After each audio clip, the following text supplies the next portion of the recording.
Good afternoon, everyone. We are back with our study in the book of Deuteronomy. We are in chapter 22. When we cover a chapter like this, like chapter 22, you find that these are principles and instructions and directions given to the children of Israel how to deal with each other in particular situations. And there are some controversial, sensitive events that needs some very special treatment, special consideration, and also a proper understanding of the principles around this chapter. They're given to the children of Israel so that when they enter into the land, they have rules to govern them. And these would be God's rules. And so, whenever we read things like this, we should pay attention to the principles and come away with the inspiration of how God requires the children of Israel to treat each other. And the way that God wants them to treat each other would be the way that He wants all mankind to behave as well. And there are rules that He has governed, and as well as judgments for any non-compliance. Now, those compliance judgment are all for the nation of Israel, such that as a nation they have rules and laws. But the principles behind how God wants them to live does not change. So let's begin by looking at verse 1. He says, "You shall not see your brother's ox or his sheep going astray, and then you hide." Now, this idea of hide is cause to conceal. Now, all it means is you pretend that you didn't see, you just run away, and you don't want to deal with it. And so God says, if you do that, that is wrong. You shall not hide yourself from them. You shall certainly bring them back to your brother. Now, certainly bring them back uh, is to return. And to return the ox or sheep when they have just went away, or somehow they went astray. I think that was a good word. And when you see that, you cannot ignore. So the principle that God wants to leave with them is that when your brother's property seem to have gone away, now in this case the animals, you are not to pretend you never saw them. You are to love your neighbor as yourself. Now, if your neighbor's things ran away and if it was your own, would you hide? And so the answer is no. And so you shall certainly bring them back to your brother. And with this, we mean the brother within the 12 tribes of Israel. And if your brother is not near you, or if you do not know him, meaning it belongs to somebody in the tribes, then you shall bring it back to your own house. It will remain with you until your brother seeks it, and then you know that, oh, somebody's looking for them. And then you shall restore it to him. And by restoring, this word is to cause to return, meaning you keep it safe, and when you know the brother is around to look for it, to give it back to him. And so it says here, you shall do the same with his donkey. Now understand, the donkey is a work animal, and by this it is distinguished from the ox and sheep, which is, well, the ox is also to work, but the donkey is a beast of burden. And so the ox and sheep is actually also for eating. You shall do so with his garment if you find his clothes. or any lost thing of your brothers. Now, this is interesting because this one, any lost thing, means anything that is lost. Anything that your brother has, well, I guess you could say, uh, is set apart from him, that he doesn't have it anymore. So lost is a good word to use, which he has lost and you have found. You shall do likewise. You must not hide yourself. Now, the principle here is really to love your neighbor as yourself. This is the rule. It is not as simple as what we have always said, no, love God and love man. It is not about just saying the words, but loving your neighbor as yourself means you will deal with whatever your neighbor has lost as if it was your own. That's the beauty of this passage here. Not to hide means you won't hide it if you have seen your own animals. You don't pretend that it's not there, right? So whatever you have picked up, if it belongs to your brother, if they have lost it, return it to him.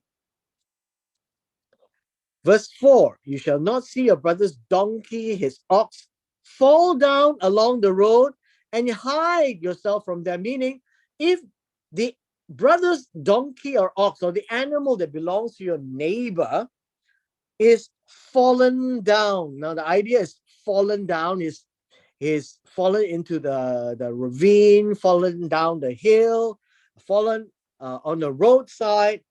Don't pretend you don't see it. You will surely help him lift them up again. And that means that you are always there to help because you would want somebody to help you too when the time comes. That's what it means. In verse 5, it says, a woman shall not wear anything that pertains to a man. Now, how should we say? A woman is not supposed to put on anything, put on any tool or any garment or any attire or anything that makes her, right, look like a man. And this word man is not just merely man, it is a valiant man, right? A valiant man.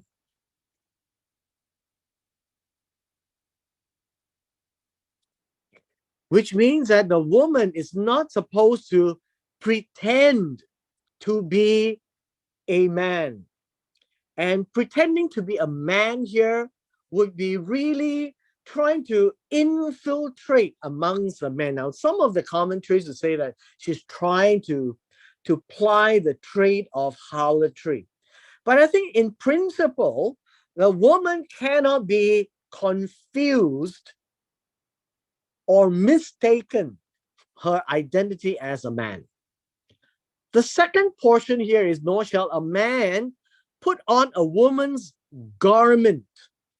And again, this word man is a valiant man.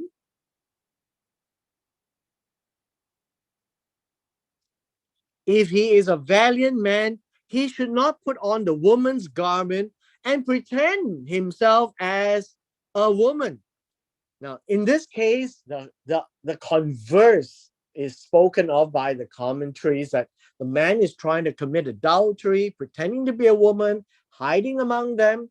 Now, whatever that may be, I think in a more literal sense, you find that the man and woman are not to behave, put on any gadgets, things, attire, that resembles or make the person resemble a valiant man, or pretend to be a woman. The reason is this: God sees this as an abomination to the Lord your God. Now, an abomination is something that is disgusting, right? This is disgusting to God. It is something that, you don't want to do. God abhors it. Uh, this particular word is usually applied to idols. And you know how God hates idols. And that is the principle behind no pretending to be another gender. That's basically it. And then that could be motive behind that. Pretending to be the opposite gender to do things. And in the eyes of God, is considered an abomination. Verse 6. In this case, if a bird's nest happens to be before you along the way, and we're talking about a bird's nest, there's nothing figurative here. It is literally a bird's nest. In any tree or on the ground with young ones or eggs, the mother sitting with on the young or the eggs, guarding or hatching, you shall not take the mother with the young. You shall surely let the mother go. Take the young for yourself, and is not to eat, that it may be well with you, and you may prolong your days. To take the young for yourselves imply to take care. To take care for yourself. It is important for us then to realize that this is not about stealing the family from the animal, the bird, but really to take care of the bird. And so there is care also for animals. That's the principle. This is a care for animals. Verse 8, when you build a new house, you shall make a parapet for your roof. Now, a parapet is a very strange word. We don't use this word anymore. I think you can say that this is a guard rail on the balcony, so that people don't fall off. That's basically what it means. You shall put something to prevent people from falling over, that you may not bring guilt of bloodshed on your household if anyone falls from it. So if somebody is up there and accidentally trips, there is a guardrail, and the old English word is a parapet, a guardrail fencing the balcony that people don't fall off. Now, in the old days, the houses may be having a flat roof, and having a guardrail literally prevents people from falling off. Verse 9, you shall not sow your vineyard with different kinds of seed. And in your vineyard, if it is time to, say, have grape seeds, and you have grape seeds. If it's wheat, it's wheat, and it's barley, it's barley. The idea here is, do not mix the seeds in the place where you are cultivating. So in your vineyard, there could be other plants. And so the idea here is, do not cause any mixture of species. And so you don't have two different types of plants in your vineyard. Lest the yield of the seed which you have sown and the fruit of your vineyard be defiled. Now, the word defiled in verse 9, how should we say?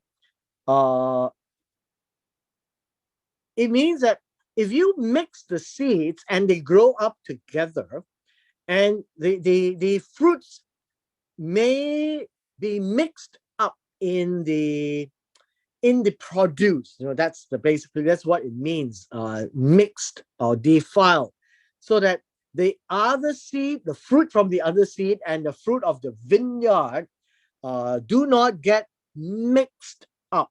That's basically what it means. Uh, do not mix them up. Do not have two kinds, so that when you have the vine, you have the vine, and you have something else, you have something else.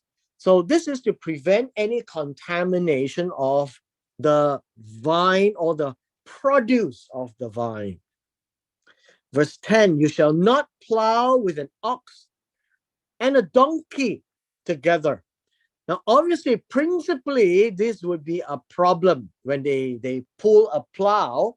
But the more important thing is it's not just an ox and a donkey. It is very much any two species. They are not to be together to plow, to transport, to pull a carriage. No, essentially, do not have mixed animals, because each of them has a different attitude towards the job. But if you have the two oxen and the two donkeys, it's fine. Verse 11, do not wear a garment of different sorts. Now, the idea of different sorts, literally, how should we say? It shouldn't put on garments that is of mixed. Different sorts means mixed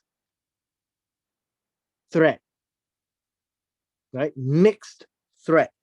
When you mix the thread, one will be stronger than the other. And the garment tends to have a problem when it is used and worn for a while. Now, understand that this is not a case of polyester and cotton thinking. In those days, all threads are natural. No, it could be linen, it could be cotton, it could be wool. And what's important is not to mix the weaving of the cloth using two different types of thread. If it's cotton, then let all be cotton. If it's wool, let all be wool. If it's linen, let all be linen. And so it says here, like wool and linen mixed together, and they shouldn't. And there is the reason is that each of the characteristic is different, and it causes problems to the clothing, and it also is a form of, how should we say, an insinuation that the nation of Israel is supposed to be pure.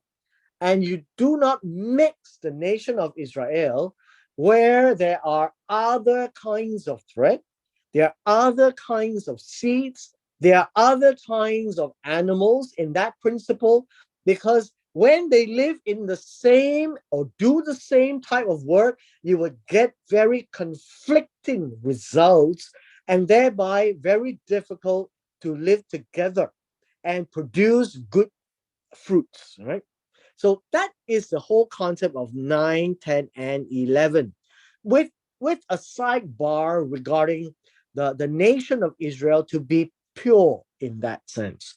Now, if there are foreigners that joins the nation of Israel, that person is supposed to be a ger, supposed to have embraced a nation for himself or herself, like Ruth.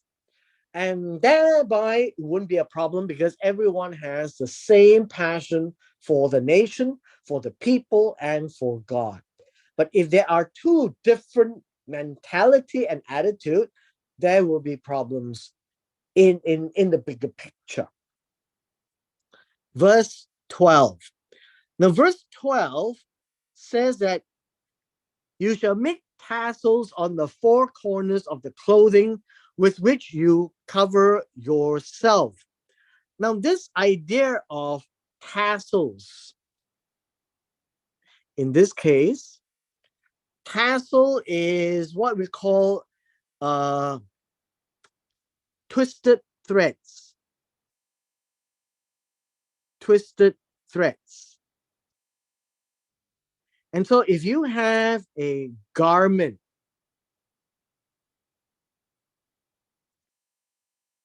and they call this the four corners, and so you are to have these threads in the four corners, and this is actually also called sit.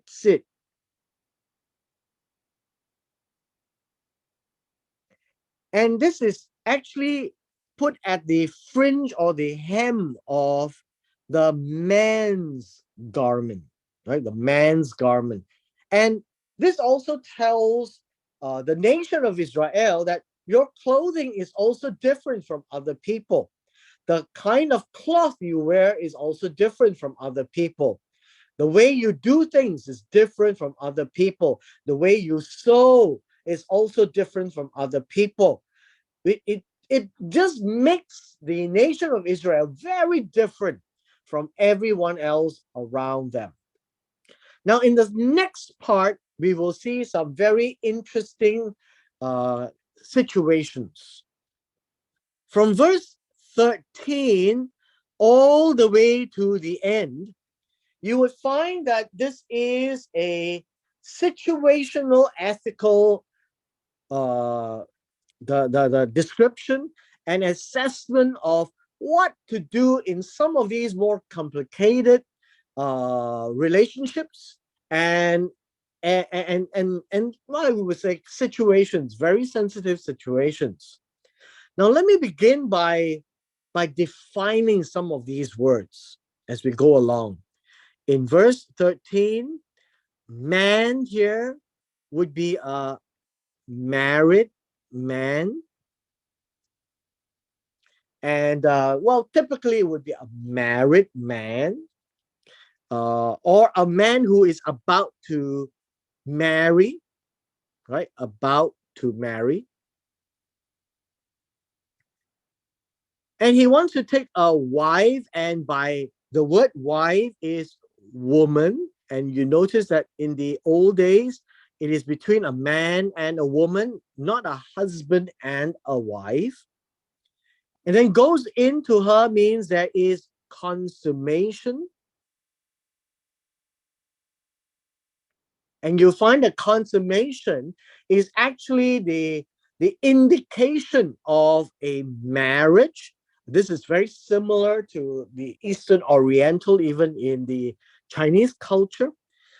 And after the consummation, it says that he detests her. He hates her. Now, this becomes a problem. And then he charges her with shameful conduct and brings a bad name on her. And this is important. He charges her, he accuses her of shameful conduct. Now, the idea of shameful conduct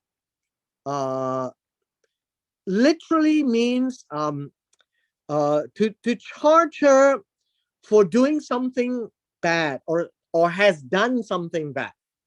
Right? It doesn't say much here, but this implies that she has had sexual relations with other men before. So this is the accusation and brings a bad name on her. Now, in the Oriental terms, name is very important, especially for a woman. Because if you have a bad name, a bad reputation, then everybody will stay away from you. And a woman then will have no one to defend her. That would be very, very sad. And so this accusation by this particular man who takes her as his wife accuses her of having had relationships before and says, I took this woman. When I came to her, I found that she was not a virgin. Now, this word here is very important. This word is batula.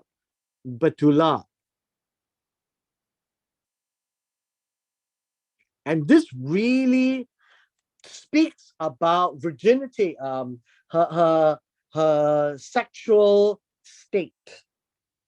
And in the Oriental terms as well, they are to look for virgin girls to marry, particularly the priests.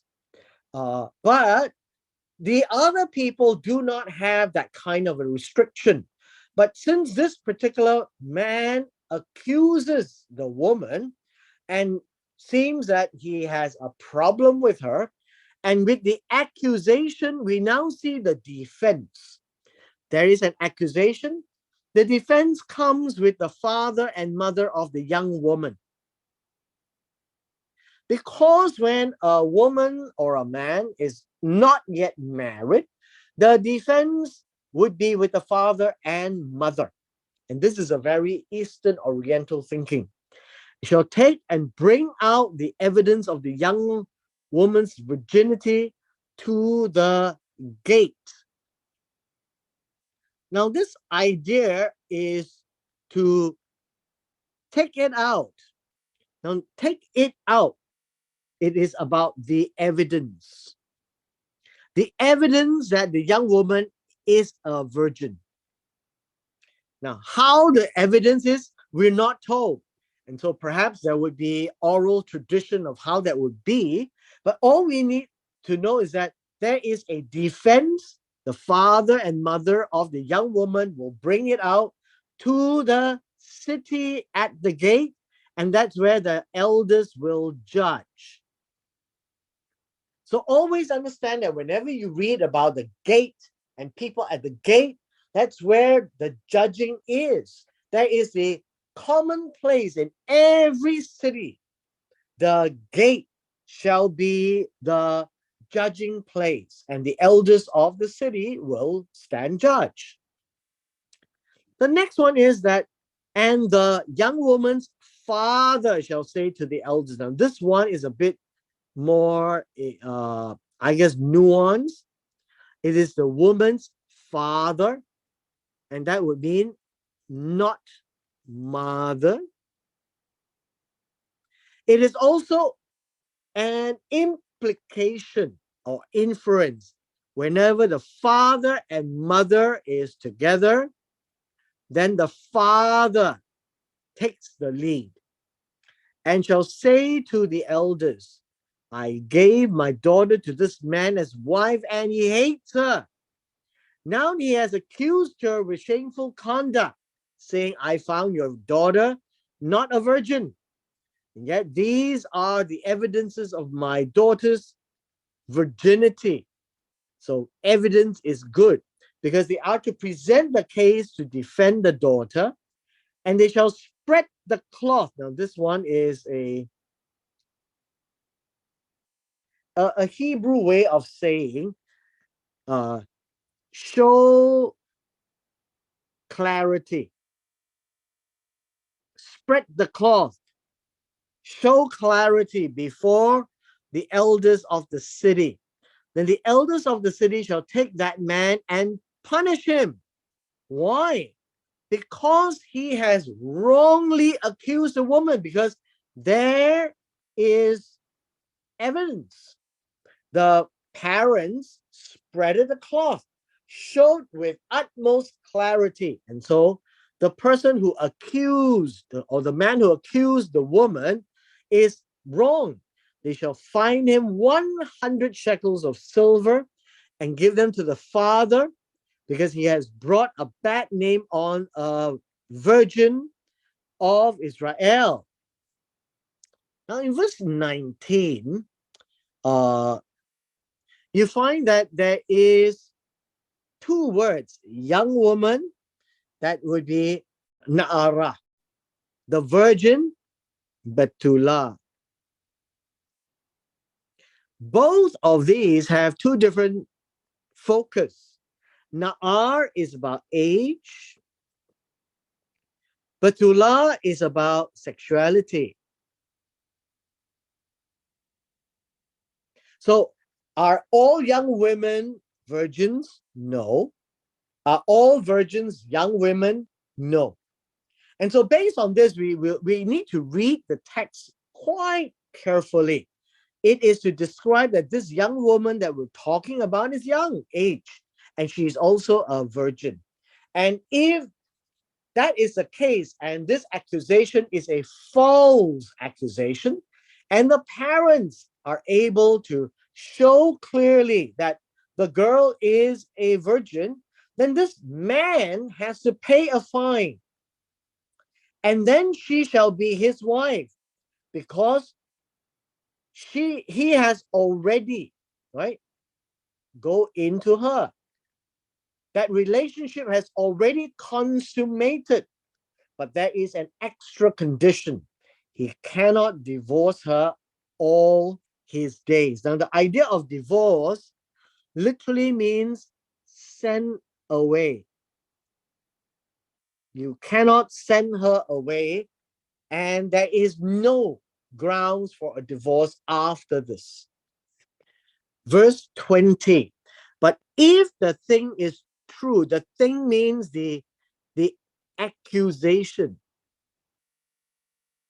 If the accusation is true and the evidences of virginity are not found for the young woman, there is no clarity. No clarity. The cloth is not spread out. Then they shall bring out the young woman to the door of her father's house, and the men of a city shall stone her to death with stones, because she has done a disgraceful thing in Israel, to play the harlot in her father's house. Now, very importantly, the young woman who is not married always lives in her father's house.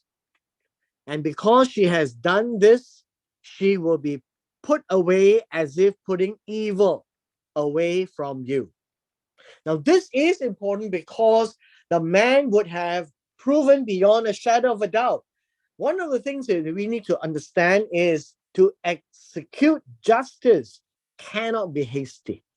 It has to be done carefully, consciously, beyond a shadow of doubt that a person's life can be stoned to death, can be taken.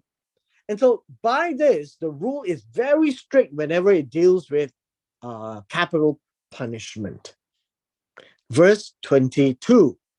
If a man, and again, I want to highlight to you, every time you see the context of man,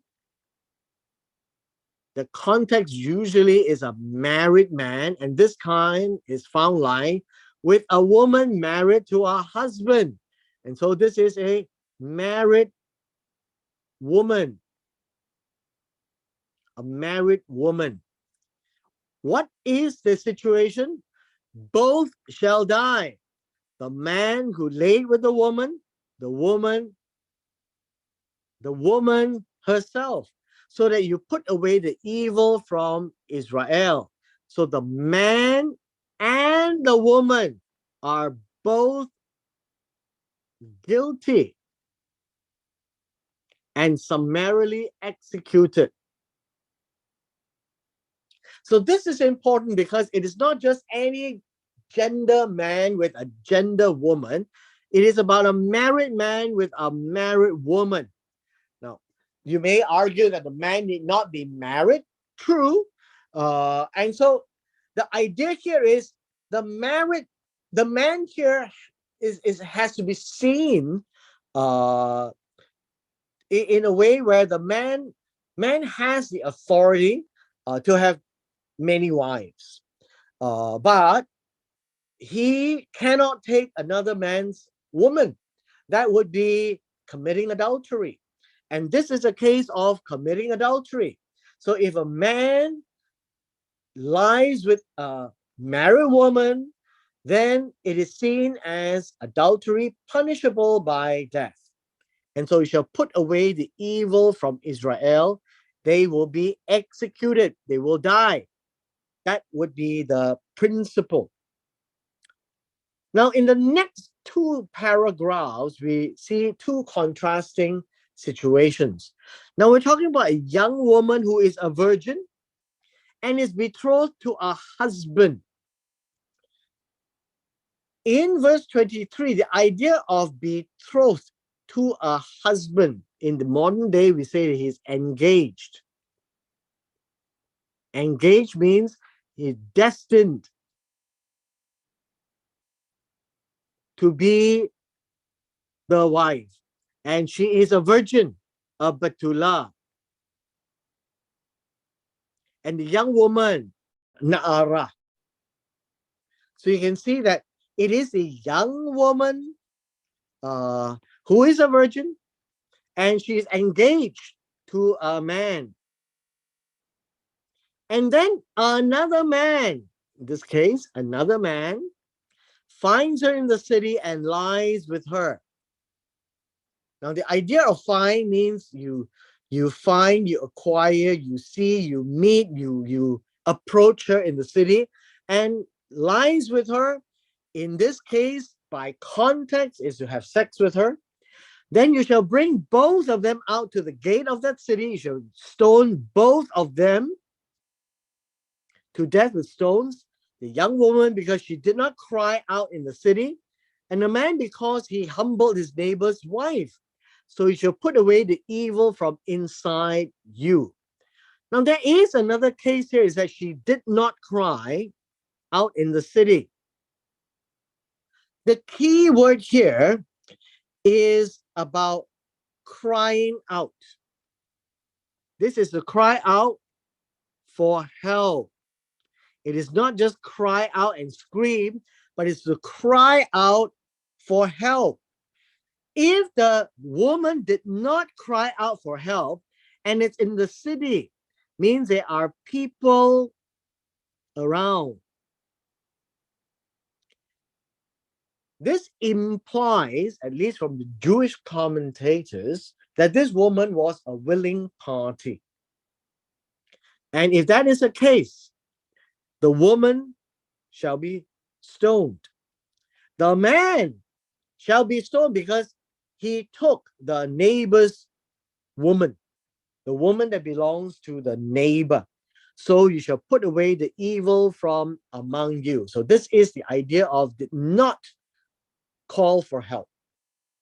Now, in the next passage that we have here, verse 25, if a man finds a betrothed woman, a young woman in the countryside, the man forces her and lies with her, that only the man who lay with her shall die. You shall do nothing to the woman. In the young woman, no sin of death. For just as when a man rises against his neighbor and kills him, even so is this matter. For he found her in the countryside, and the betrothed young woman cried out, and there was no one to save her. So let's explain this. It's a whole chunk of information. So he finds a man finds a woman who is engaged. Now, I think we need to understand that any woman who is engaged is as good as married and is treated that way. However, she's in the countryside, no people around. And so the man forces, verse 25, the man forces her, was using force, and then lies with her, have sex with her, then only the man who lay with her shall die. You shall do nothing to the young woman. Why? The young woman did nothing that deserves death. Nothing. Why? Because she tried to call out. For just when a man rises against his neighbor and kills him, even so is this matter. It means that the woman is innocent. The woman was forced. The woman had also tried to call out. No people around in the countryside. And the betrothed woman cried for help. And there was no one to save her. That means she has no sin. Right? No sin to death. What is important is the principle behind this. If the woman is seen as one willing party and went along with the man in a place where there are people and she never called for help, it is deemed as if she was a willing party. And there again, two married persons is considered committing adultery. And now in verse 25, if the man finds an engaged young woman, and we've seen that an engaged young woman principally is also a married woman, almost, right? Almost. And and he forces her, he uses force, he sleeps with her, and then only the man who did this will have to die. Why? Because the young woman was in the countryside. She calls for help, nobody heard her. And she is not considered party to the sin.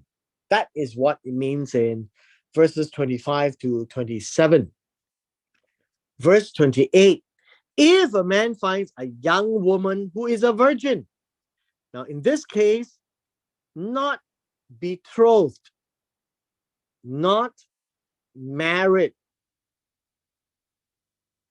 Please consider this concept that marriage and betrothal or engagement is principally seen as one and the same. Although there are two different stages of the marriage, they are seen one and the same because one who is betrothed, for all intents and purposes, is married. So if a man finds a woman who is a virgin and he seizes her, now verse 28, it says seize her. It literally means to take hold of her, right? Take hold of her. And sleeps with her. And they are found out, discovered. Then the man who slept with her shall give to the young woman's father 50 of silver, 50 shekels of silver, and she shall be his wife. Why? Because this 50 shekels became dowry. He has humbled her. He has brought her low.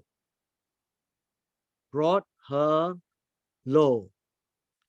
Made her subservient to the man. And so God says this: he shall not be permitted to send her away all his days. She is a permanent woman, fixture in the house, and has to take care of him, of her. And a man shall not take his father's wife or uncovers his father's bed. So principally, we have a man, we have the father, and then we have the father's wife.